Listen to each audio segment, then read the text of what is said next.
जो उभा राहिला ना तो जिंकण्यासाठी धडपडतोय ना की जनतेसाठी. आणि आताचे युवक जे शिकलेले युवक आहेत, त्यांनी असा पुढाकार घेऊन असं राहायला पाहिजे, की आपण प्रत्येक म्हणजे तळागाळातल्या लोकांचा विचार करून, जनतेचा विचार करून किंवा म्हणजे लोकांचे जे काही प्रश्न आहेत, त्यांचा विचार करून राजकारणात उतरला पाहिजे. आणि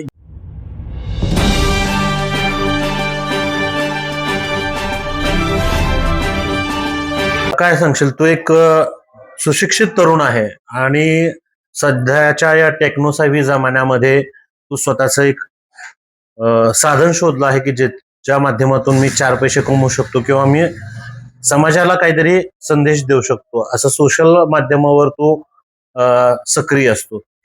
सध्याच हे राजकारण आहे थोडस वेगळ्या धर्तीवर राजकारण आहे, वेगळ्या पद्धतीचं राजकारण आहे आणि युवकांनी राजकारणात यावं असं आवर्जून सांगितलं जातं, कारण युवकांची दूरदृष्टी किंवा युवकांचा विचार करण्याची जी पद्धत आहे ती नव्या जमान्याप्रमाणे किंवा नव्या पिढीबरोबर बदलत आहे. तुला काय वाटतं की हे कितपत योग्य आहे? युवकांनी तर राजकारणात यायलाच पाहिजे. कारण आताचं जे राजकारण चाललंय, आपण महाराष्ट्रात बघतो, भारतात बघतो, तर हे राजकारण इतक्या म्हणजे वेगळ्या वळणावर चाललंय, की या राजकारणाला असा अँगल दिला जातोय, की फक्त म्हणजे जो उभा राहिला ना तो जिंकण्यासाठी धडपडतोय ना की जनतेसाठी. आणि आताचे युवक जे शिकलेले युवक आहेत, त्यांनी असा पुढाकार घेऊन असं राहायला पाहिजे, की आपण प्रत्येक म्हणजे तळागाळातल्या लोकांचा विचार करून, जनतेचा विचार करून किंवा म्हणजे लोकांचे जे काही प्रश्न आहेत, त्यांचा विचार करून राजकारणात उतरला पाहिजे. आणि जे गोष्ट वाईट घडते राजकारणात, म्हणजे एखादा राजकीय नेता वाईट गोष्टीचा उपयोग करून स्वतःला वरती जाण्याचा प्रयत्न करतोय, जिंकवण्याचा प्रयत्न करतोय किंवा सत्तेत येण्याचा प्रयत्न करतोय. तर या गोष्टीला आवाज उठवला पाहिजे प्रत्येकानं. म्हणजे भले तो मग लहान असू द्या किंवा मग मोठा असू द्या किंवा त्याची तितकी कुवत नसली ना, तरी सुद्धा आवाज उठवण्याची त्याच्यात तेवढी हिंमत पाहिजे, कुणाला न भीता. आता आपण बघतो की आपल्या शेजारील काही देशांमध्ये एक सत्तेची उलथापालथ झाली आणि त्याला एक गोंडस नाव किंवा सुंदर नाव दिलं तर जेनझी, म्हणजे जनरेशन. तर भारतामध्ये अशी क्रांती होणं शक्य आहे का? असा विचार करायला गेलं तर त्या देशांच्या मानानं बघायला गेलं तर भारत हे एक बऱ्यापैकी मोठा देश आहे. त्यामुळे अशी क्रांती आणि जितकं मोठा देश असेल, जितके जास्त धर्माचे, संप्रदायाचे लोक असतील ना, तितकं विचारधारा माणसांची वेगळी राहते. त्यामुळे अशी क्रांती होणं आत्ताच्या घडीला तरी शक्य वाटत नाही. पण भविष्यात होऊ शकते. कारण जर माणसांच्या म्हणजे प्रत्येकाच्या सहनशक्तीचा अंत असतो आणि आता वगैरे सगळा कल बघायला गेला तर माणसांना प्रत्येकाला त्या सत्ताधाऱ्यांच्या गोष्टी आवडत नाहीयेत. म्हणजे काही गोष्टी चांगल्या आहेत, असं नाही. पण हे पुंजीवादी आणि असं कम्युनिस्ट वगैरे ह्या गोष्टी सगळ्या केल्या जातात ह्या गोष्टीमध्ये, आपल्या राजकारणामध्ये. लहानपणापासून प्रत्येकाने एक प्रतिज्ञा घेतलेली आहे, भारत माझा देश आहे, सारे भारतीय माझे बांधव आहेत. परंतु सारे भारतीय माझे बांधव आहेत ही संकल्पना कुठंतरी विलुप्त झाली आहे आणि आता राजकारण नवीन जातीपातीच्या वळणावर आलंय असं वाटत नाही का? हो, साहजिकच आहे. राजकारण हे जातीपातीच्या आणि धर्माच्याच वळणावर आहे आता सध्याला. कारण जातीवरूनच मत मागितलं जाते प्रत्येकाला. आणि सत्तेसाठी प्रत्येक जण सत्तेसाठी लढतोय. असं कोणीच नाही की तो सत्ता सोडून मला फक्त जनतेसाठी काम करायचं म्हणून लढतोय.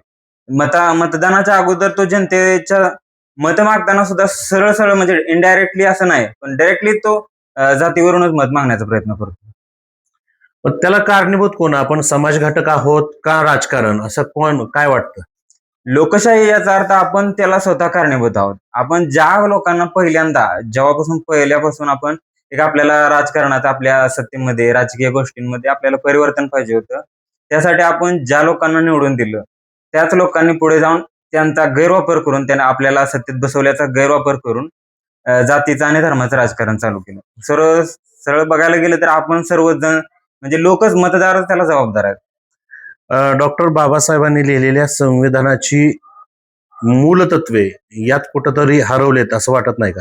हो, मूलतत्वे हरवलेली आहेतच. कारण इथं फक्त विचार त्या ठराविक विशिष्ट वर्गाचा केला जातोय. प्रत्येक लोकाचा म्हणजे प्रत्येक सामान्य लोकाला जे न्याय किंवा जो कायदा आहे, तो विचार, तो कायदा मोठ्या लोकांना लागू होत नाही. म्हणजे मोठ्या लोकांना जे लागू होतोय, तो सामान्यांना लागू करत नाही. मग यासोबत संविधानाचा आणि आंबेडकरांच्या तत्त्वांचा किंवा अनेक आपले नेते आहेत, जे घडून गेले, स्वातंत्र्यासाठी ज्यांनी कार्य केलं, त्यांच्या विचारधारेचा इथं पराभवच केला जातो. गेले कित्येक दिवस आपण बघतोय की राजकारणामध्ये पैशांचा वापर प्रचंड होतो. हम्म. जर हा पैशांचा वापर मतासाठी न होता गावाच्या विकासासाठी व्हावा असं वाटतं का? हो, वाटतं की.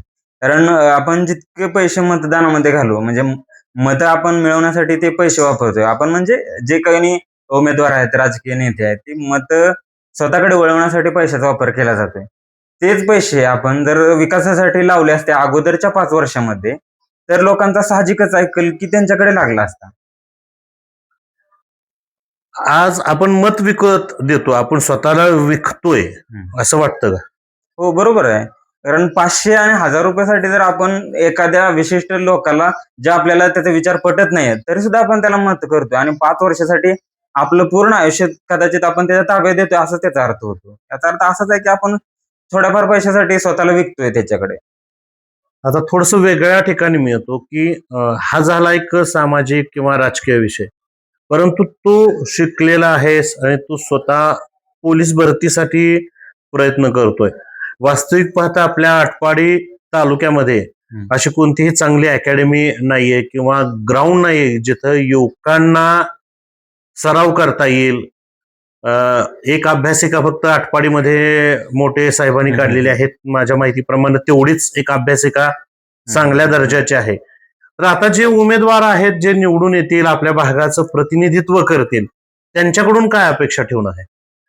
अपेक्षा येते. तुम्ही म्हणला ते बरोबर आहे. कारण पोलीस भरती असू दे का स्पर्धा परीक्षा असू द्या, अशा गोष्टीचा मुलं तयार करण्यासाठी म्हणजे तरुण वर्ग जर अशा गोष्टीत पडत असेल शिकलेला, की स्पर्धा परीक्षेची तयारी करतोय, पोलीस भरतीची, आर्मी भरतीची तयारी करतोय, त्यांना ग्राउंड नाही. आता मी जवळपास मागे माझं ज्यावेळेस वय होतं, त्यावेळेस मी आर्मीची तयारी करत होतो.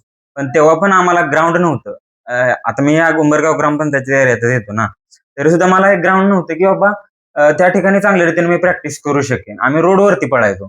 त्यानंतर मी ते भरतीचं अग्निवीर योजना निघाली. त्यानंतर मी ते सोडून दिलं 4 वर्षाचं आणि जॉबला गेलो. परत आता अजून पण प्रॅक्टिस मी चालू केली मागील वर्षापासून पोलीस भरतीचं. तरी सुद्धा आम्हाला ग्राउंड नाही. आम्ही स्वतः ग्राउंड बनवलेलं आहे मुलांनी. असंच दुसऱ्याची कुणाची तर जमीन भाड्याने घेऊन वगैरे. अजून पण ग्राउंड नाही आणि ग्राउंड बनवलंय. पण लोकांना असं जरी बोललं, की बाबा आम्हाला ग्राउंडसाठी जमीन द्या, तरी सुद्धा गावठाणाची पण जमीन नाहीच आहे थोडीफार. आणि लायब्ररीचा विषय राहिला. लायब्ररी आहेत, पण अशा अनेक गावांमध्ये अशी स्कीम आहे, की ग्रामपंचायतीच्या वतीने लायब्ररी आहे किंवा असं सार्वजनिक लायब्ररी असते ना, असं अभ्यासिका वगैरे आहेत. पण आम्हाला इथं लायब्ररीत जाण्याचा योगच येत नाही. म्हणजे कसं, की इथून आटपाडीला जायचं 16 किलोमीटर आणि तिथं मग लायब्ररीत अभ्यास करायचा. ती पण एक प्रायव्हेट अभ्यासिका झाली ना. असं गरिबांना असं किंवा ज्याची परिस्थितीच नाही, की कुठेतरी बाहेर जाऊन अभ्यास करण्याची, घरी राहून अभ्यास करू शकतो तो घरचं करून सगळं. अशा लोकांना, अशा मुलांना इथं असं सोयच नाही कुठली. आता जिल्हा परिषद गटामध्ये एक दोन सक्षम उमेदवार आहेत, एक युवा आहे आणि एक वयस्कर म्हणू शकत नाही, परंतु हं, हं, हं. 50-60च्या ह्याच्यातले हं, हं. किंवा हो. 70च्या ह्याच्यातले एक अ, उमेदवार आहे. मग थोडासा हा असमतोल आहे, म्हणजे एकीकडे तरुण, एकीकडे वयोवृद्ध उमेदवार. हं, हं, हं. तुमच्या काय अपेक्षा आहेत? यापैकी कुणी जरी निवडून आलं तर त्यांनी विकासाच्या बाबतीत कसं आपलं धोरण अवलंबलं पाहिजे? पहिली गोष्ट विकासावरती धोरण अवलंबण्यासाठी त्यांनी एक गोष्ट केली पाहिजे, की ज्या गटातून ते उभे राहिलेत, त्यांनी पहिल्यांदा त्या गटातील लोकांची मतं काय आहे? त्यांच्या म्हणजे तिथं कुठल्या गोष्टींचा अभाव आहे? ही गोष्ट जाणून घेतली पाहिजे. कारण आता जे उमेदवार उभे राहिलेत, ते अगोदर काही लोकांना अजून हे पण माहीत नाही, की ते लोक कसा दिसतोय. फक्त एक मतपत्रिकेमध्ये किंवा ती ॲड असते ना, त्याच्यातच त्यांना बघितलेलं आहे. मग अशा लोकांनी जर उभं राहून मतं मागत असतील, तर एक मत देण्यासाठी मतदार म्हणून तो विचार करणारच ना. जरी मतदान झालं, तो निवडून आला, तरी त्यांनी असा विचार करायला पाहिजे, की त्या गटामध्ये स्पेसिफिक त्यानं जाऊन त्या तेथील लोकांची, तिथल्या जनतेचा, तिथल्या समस्यांचा काय अभाव आहे, त्या लोकांना कशाची गरज आहे, ती गरज ओळखून त्यावरती काम केलं पाहिजे. काय सांगशील की येणाऱ्या 7 तारखेला मतदान आहे. बरीचशी मंडळी मतदान म्हणजे एक सुट्टीचा दिवस म्हणून कुठेतरी फिरायला जातात. हं, हं. मग त्यांनी मतदान करणं गरजेचं आहे का? हो, मतदान हे आपला सगळ्यात महत्त्वाचं म्हणजे आम्ही तर म्हणेन, की आपण म्हणतो ना नेत्रदान वगैरे रक्तदान, त्यापेक्षा पण श्रेष्ठ मतदान आहे. कारण की आपण 5 वर्षासाठी आपला एक थोडक्यात आपला ती राजा निवडतोय, आपला एक प्रतिनिधी निवडतोय, जो की आपल्या बाजूनं वरती सरकारच्या इथे काम करेल. मग आपण तो निवडताना चुकला, तर सगळं चुकलं ना माझं 5 वर्षासाठी. आपण आपला प्रतिनिधीच निवडायचा चुकला, आपला लीडरच निवडायचा चुकला, तर सगळं चुकतंय. मग मतदान या तारखेकडे एक सुटी न बघता आपण आपला योग्य उमेदवार निवडण्यासाठी तिथं पोहोचलं पाहिजे आणि आपलं मतदान केलं पाहिजे.